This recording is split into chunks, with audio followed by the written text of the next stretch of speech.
Hey guys, welcome to defence spectrum.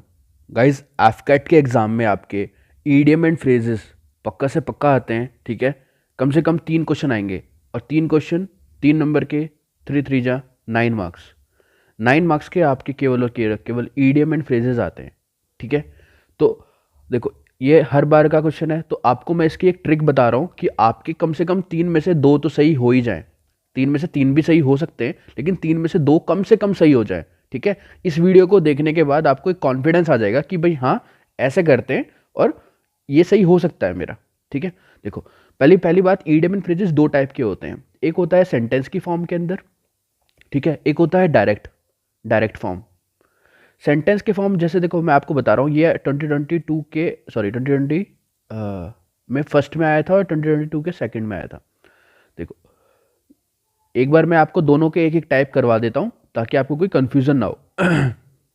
देखो, पहला question क्या है, इसमें एक सेंटेंस दिया रहेगा, बीच में एक ईडियम लिखा हुआ है, उसके बाद ऑप्शन दिए हुए। क्या क्वेश्चन क्या है आपका? The sight of the accident made my flesh creep.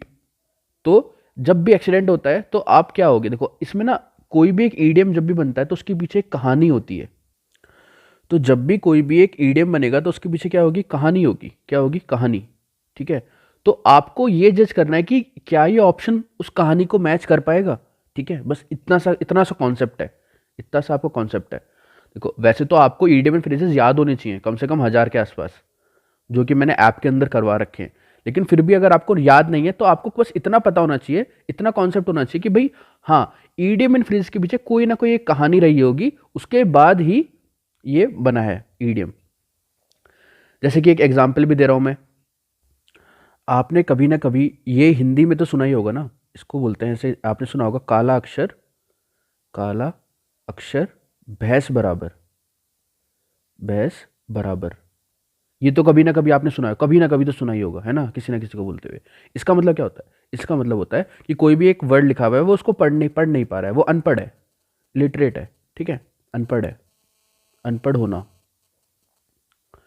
ठीक है, वो अनपढ़ है। तो आपको ये तो चलेगा कि भाई हाँ, इसका इसके पीछे कहानी क्या होगी, कुछ कुछ कहानी रही होगी इसके पीछे, तब ये अनपढ़ इसका सारांश निकला है। तो वही वाली बात है, इंग्लिश में भी सेम ही है, इंग्लिश में भी कॉन्सेप्ट सेम ही है। अब बताना, the sight of the accident, जहाँ पे एक्सीडेंट हुआ है, जहाँ पे कहीं पे एक्सीडेंट होता है, तो made made my flesh creep. तो वरीड मी, मेरे को चिंता हुई। नहीं, चिंता जब भी कभी एक्सीडेंट होगा तो आपको चिंता होगी या आपकी फट के हाथ में आ जाएगी? बताओ, सच्ची बताना। तो फ्राइटेंड, फ्राइटेंड भी होगा, कन्फ्यूजन होगा उस टाइम जब एक्सीडेंट होगा, तो आपको कन्फ्यूजन भी नहीं होना, वरीड भी नहीं होना, है ना। ड्रू माई अटेंशन, ये तो कुछ है ही नहीं ऑप्शन के अंदर, तो आपको डायरेक्ट ही पता चल गया, मतलब ऑप्शन को एलिमिनेट करना है, उसके बाद आपको आंसर सही मिल ही जाएगा। ठीक है, देखो, ये हो गया आपका सेंटेंस वाला। सेंटेंस में आपको एक वो मिल जाएगा हिंट कि भाई यहाँ एक्सीडेंट है तो एक्सीडेंट से रिलेट करके। लेकिन एक होते हैं डायरेक्ट वाले। देखो, ये 2020 के फर्स्ट में आ रखे हैं वाले क्वेश्चन, एफकेट में ही। क्या बोल रहा है? Gate into hot water. देखो, 2 टाइप के पानी होते हैं, एक होता है कोल्ड, एक होता है वार्म, जो कि नॉर्मल होता है, एक होता है हॉट। तो हॉट वाटर के अंदर उंगली भी डाली नहीं जाती है ना। तो अब बताओ इसका क्या होगा? मतलब आप एक बार ट्राई करो प्लीज, मैं आपको बोल रहा हूँ, इनमें से ऑप्शन को एलिमिनेट करो कि कौन सा नहीं हो सकता, फिर जो बच जाएगा वही आपका आंसर होगा। देखो, पहला क्या बोल रहा है? To swim in deep water, बिल्कुल नहीं होगा। इसके पीछे कभी कहानी बनेगी? ऐसी नहीं बनेगी, तो इसको काट दो। अगला, to discuss the burning topic, ये भी नहीं हो सकता। मतलब कोई कोई कहानी नहीं बनेगी गेट इनटू हॉट वाटर से रिलेटेड, इससे रिलेटेड कोई कहानी यहाँ बन नहीं रही है। अब देखो, to think over difficult problem बन सकती है, बिल्कुल बन सकती है। To get into difficult situation, ये भी बन सकती है। अब वो क्या कर रहा है? Get into, get into. तो आप बताओ, यहाँ पे गेट इनटू कहाँ पे आ रहा है? यहाँ पे आ रहा है, तो ये आंसर हो गया इसका, गेट इनटू डिफिकल्ट सिचुएशन। ये भी कैंसिल हो गया। ठीक है, तो ये आपका आंसर हो गया। समझ गया आप मैं क्या चीज बताना चाह रहा हूं आपको? हर एक ईडियम के पीछे एक कहानी होगी, उस कहानी को अगर आपने पकड़ लिया तो आपका आंसर कभी भी गलत नहीं होने वाला। अब बताओ इसका। तो गाइज, अगर आपको ये अच्छा लगा तो गाइज एक लाइक और एक कमेंट पक्का से करके जाना वीडियो के नीचे। ठीक है, चलो आगे चलते हैं। इसकी यह है रेन कैट एंड डॉग्स। जब भी आपने कभी बारिश सुनी है, बारिश जब बारिश होती है, एक होता है नॉर्मल बारिश, उसकी आवाज़ नहीं आती। एक होती है जब बारिश होती है तो बहुत तेज आवाज़ आती है, ऐसा लगता है कि बाहर कुत्ते और बिल्लियाँ भौंक रहे हैं। तो इसका क्या होगा? Heavy rain, rain heavily. देखो, अब अगर आपको ये नहीं भी पता था, मैं ये मान के चल रहा हूँ कि आपको ये बिल्कुल नहीं आता, इसको मैं सब मिटा दिया, आपको नहीं नहीं पता था इसका, तो अब बताओ इसमें से एलिमिनेट करके करेंगे। देखो क्या होगा, टू फाइट इन रेन, ये तो बिल्कुल नहीं हो सकता, रेन के अंदर झगड़ा करना, कैट एंड डॉग्स नहीं होगा। उसके बाद आपका ये है कैट एंड डॉग्स फाइट, ये तो बिल्कुल नहीं होने का। रेन वाटर वेस्टेज, ये बिल्कुल नहीं होने का। तो बचा कौन सा, एक ही बचा। मतलब आपको ऑप्शन एलिमिनेट भी करने आने चाहिए, अगर बाई चांस नहीं आता तो ऑप्शन को एलिमिनेट करो और सॉल्व करो, ठीक है। अब लास्ट वाली ये वाला क्वेश्चन देखो एक बार, देखो अब ये वाला क्वेश्चन आप खुद एक बार ट्राई करना प्लीज़, आप सभी से मैं चाह रहा हूँ कि आप सभी एक बार ट्राई करें। एफकैट का ही क्वेश्चन है ये, 2022 के फर्स्ट में आया हुआ है। एक बार खुद ट्राई करोगे आपको पता चल जाएगा कि भैया इस तरीके से करते हैं इन वाले क्वेश्चंस को। देखो बस आपको इसके अंदर ड्रैगर्स का मतलब पता होना चाहिए। ड्रैगर का मतलब कुछ नहीं होता है, खंजर होता है। चलो अब मैंने बता दिया, अब ट्राई करो। खंजर एक नॉर्मल चाकू टाइप है ना, थोड़ा पॉइंटेड होता है, शार्प होता है, इसको ट्राई करो। देखो कौन कौन से ऑप्शन आपने काट दिए, मेरे ख्याल से एक तो आपने ये काट दिया होगा टू थिंक डीपली। अब इसको लेके कोई थिंक डीपली नहीं करता। अब किसी के हाथ में खंजर है, चाकू है, तो वो ये तो नहीं करने वाला, तू भी कंफ्यूज्ड भी नहीं होगा वो, है ना। अब देखो टू थ्रो द डैगर, अब वो फेंकेगा भी नहीं उसको, तो बच कौन सा गया, एक ही ऑप्शन बच गया आपका, टू बी ब्रिटली हॉस्टाइल, ठीक है। ये बहुत मतलब इस तरीके से आप क्वेश्चन करोगे कभी भी आपका क्वेश्चन गलत नहीं होने वाला। तो देखो ये थे डायरेक्ट वाले, इसमें आपको सोचना पड़ेगा। एक अब इनडायरेक्ट वाले बता देता हूं मैं आपको।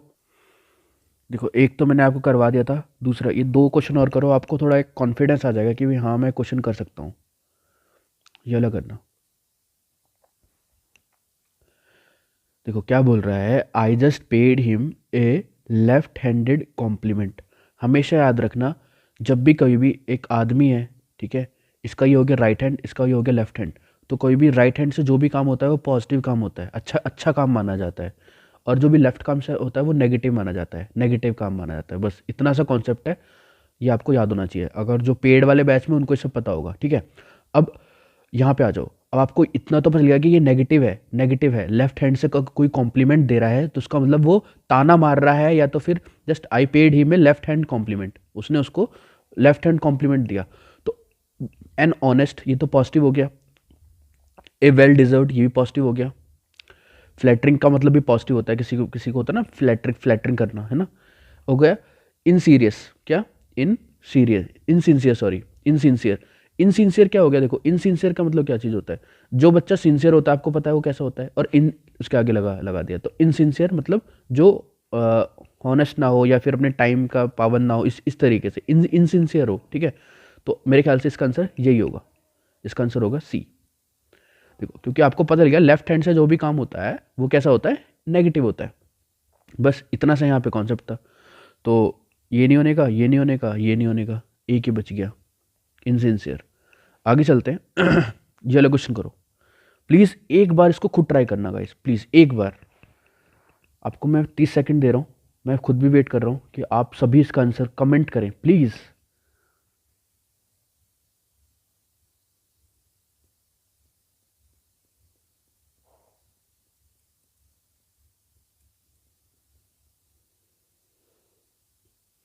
देखो क्या बोल रहा है, the party stalwarts have advised the president to take it lying down for a while. एक होता है ना मुद्दे को दबाना, उस तरीके की, मतलब यहाँ पे बात आपको सेंटेंस से पता चल रहा होगा कि यहाँ पे बोलना क्या चाह रहा है, मतलब to take it lie down, to take it lie down. तो अब इसका आप एक बार एलिमिनेट करो कि कौन सा कटेगा, बताओ। एक अभी नीचे से करते हैं, to be cautious, to be defensive, to take rest, to show no reaction, इसमें से कौन सा कटेगा। सबसे पहले जो मैं काटूंगा टू टेक रेस्ट काटूंगा, क्योंकि उसने यहाँ पे लाइंग का मतलब लेटना होता है, तो उसने इसका लिटिल मीनिंग लिखा है यहाँ पे, है ना, जो उसका रियल मीनिंग होता है, तो ये तो नहीं होगा। तो या तो फिर ये होगा to show no reaction, to be on defensive, to be cautious. देखो गाइस एक क्वेश्चन आपका फंस गया अगर आपको नहीं आता तो। फिर मैं इसको बता रहा हूँ, एक होता है ना, अगर आपको सेंटेंस पढ़ के भी नहीं पता चल रहा तो एक बार सेंटेंस को दोबारा से पढ़ लो, क्या बोल रहा है इसके अंदर। एक होता है ना कि अभी कुछ मत करना, अच्छा मूवीज़ के अंदर बोलते हैं कि अभी मामला गर्म है, अभी मामला बहुत ज़्यादा गर्म है, अभी कुछ मत करना, ठीक है। तो शो नो रिएक्शन, इसका आंसर ये होगा। मतलब थोड़ा सा ना अपने अपनी लाइफ को ना थोड़ा मूवी से रिलेट करो, तो टेक इट लाई डाउन, मतलब थोड़ा सा आपको याद करने में भी आसानी हो जाएगी, और कुछ नहीं है। ये क्वेश्चन फंस गया था, मैं ये नहीं बोल रहा, क्योंकि देखो टू बी ऑन डिफेंसिव भी हो सकता है इसका ये नहीं बोल रहा कि नहीं हो सकता। तो एक आधा क्वेश्चन तो फंस जाएगा, वही मैंने कहा था, अगर 3 क्वेश्चन आ रहे हैं तो 2 क्वेश्चन बड़े आराम से हो जाएंगे इस वाली ट्रिक से। एक क्वेश्चन फंस सकता है, जरूरी नहीं है, जैसे यहाँ पे नहीं फंसा, यहाँ पे सारे तीनों के तीनों हो गए थे, ठीक है। तो अगर सेंटेंस वाला आता है आपके एग्जाम के अंदर तो ये बहुत ही ज़्यादा ईजी हो जाता है, क्योंकि आप इसके अंदर क्या है, हिंट हिंट है, हिंट भी मिलता है एक, प्लस एक हिंट मिलेगा आपको साथ में। इसके अंदर कोई हिंट नहीं मिलता। तो ये वाला थोड़ा सा बच्चों को जिनको याद होगा, जिसको बहुत सारे याद है, तो वो कर सकता है, ठीक है। ऐसा नहीं है कि आपको सेम टू सेम मिल जाएगा गाइज, थोड़ा सा ना मतलब दिमाग भी लगाना पड़ेगा, ठीक है। आगे समझ में चलो। अब एक तो क्वेश्चन है जो कि मैथ्स के जो डाउट हैं बच्चों के, वो भी करवा देता हूँ मैं,